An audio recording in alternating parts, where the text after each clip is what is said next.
राहुल जी महाकुंभ जाएंगे। नमस्कार। राहुल जी महाकुंभ। राहुल गांधी के दौरे को कवर कर रहे पत्रकारों ने उनसे पूछा कि वे महाकुंभ जाएंगे, तो उन्होंने नमस्कार कहकर जवाब दिया और आगे बढ़ गए। खबरें आ रही थी कि राहुल गांधी प्रयागराज महाकुंभ जाकर डुबकी लगा सकते हैं। लोकसभा में विपक्ष के नेता और कांग्रेस सांसद राहुल गांधी अपने संसदीय क्षेत्र रायबरेली के 2 दिवसीय दौरे पर है। इस दौरान उन्होंने हनुमान मंदिर में दर्शन कर पूजा अर्चना की। संकट मोचन का आशीर्वाद लेने के बाद बचरवा गेस्ट हाउस में कार्यकर्ताओं को संबोधित करते हुए उनमें जोश भर दिया। राहुल गांधी के दौरे को कवर कर रहे पत्रकारों ने उनसे पूछा कि वे महाकुंभ जाएंगे, तो उन्होंने नमस्कार कहकर जवाब दिया और आगे बढ़ गए।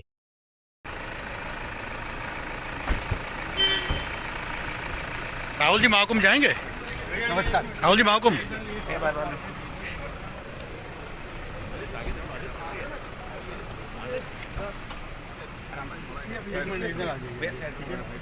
रामनगन जी आप साथ हो जाइए।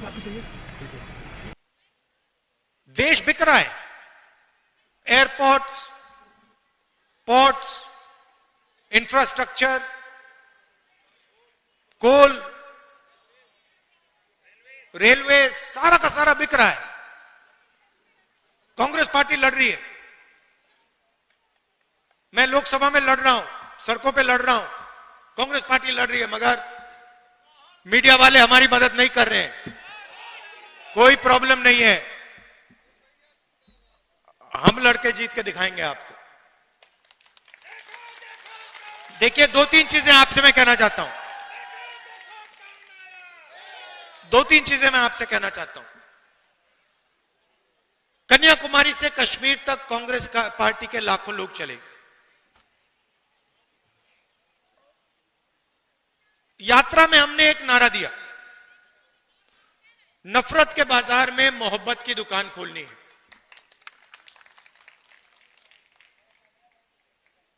बटा हुआ देश, हिंसा में, नफरत में डूबा हुआ देश कभी प्रगति नहीं कर सकता है। किसी परिवार में लड़ाई हो जाती है, 2 भाइयों के बीच में लड़ाई हो जाती है, परिवार नष्ट हो जाता है। आप सोचिए, अगर देश के बीच में लड़ाई हो जाए तो कैसे प्रगति हो सकती है। इसीलिए हमने भारत जोड़ो यात्रा की। कन्याकुमारी से कश्मीर, समुद्र से लेकर पहाड़ों तक 4000 किलोमीटर हम चले।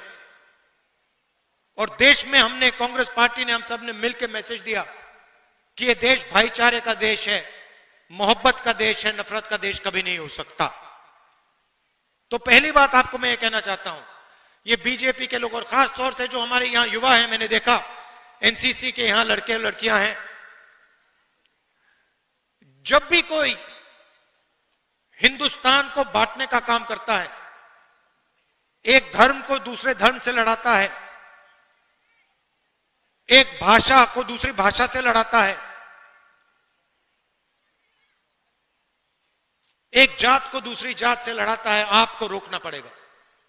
आप इस बात को एक्सेप्ट नहीं कीजिए कि इस देश में नफरत होगी। यह मोहब्बत का देश रहा है और यह मोहब्बत का देश रहेगा।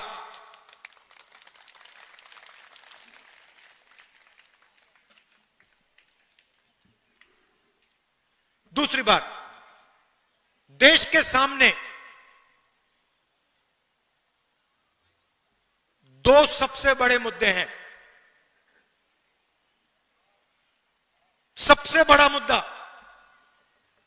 बेरोजगारी। आज मैं युवाओं से बात कर रहा था, मैंने उनसे बोला, ऐसे टेंट में बात हो रही थी, मैंने उनसे पूछा, देखिए आप लोग सब पढ़ाई कर रहे हो, आप डिग्री ले रहे हो, ठीक है, आपको डिग्री मिल गई, हाथ उठा के मुझे दिखाओ, आप में से कितने लोग सोचते हो कि आपको डिग्री के बाद रोजगार मिलेगा। 100 बच्चे थे। आपको मालूम है कितने युवाओं ने हाथ उठाया? एक ने। 100 में से एक लड़के ने हाथ उठाया, बाकी ने हाथ नहीं उठाया। 100 में से सिर्फ एक युवा सोचता है कि उसको रोजगार मिलेगा। और जब मैंने उससे पूछा तो उसने कहा मैं कहीं ना कहीं रोजगार ढूंढ के निकालूंगा। मगर 99% युवाओं ने बात एक्सेप्ट की कि आज के उत्तर प्रदेश में, आज के हिंदुस्तान में उनको रोजगार नहीं मिलेगा। दूसरा मुद्दा महंगाई। 2 हिंदुस्तान बन रहे हैं। एक अरबपतियों का 20-25 लोग हैं, अदानी अंबानी, लाखों करोड़ रुपए जो भी उनको चाहिए उनको मिल जाता है।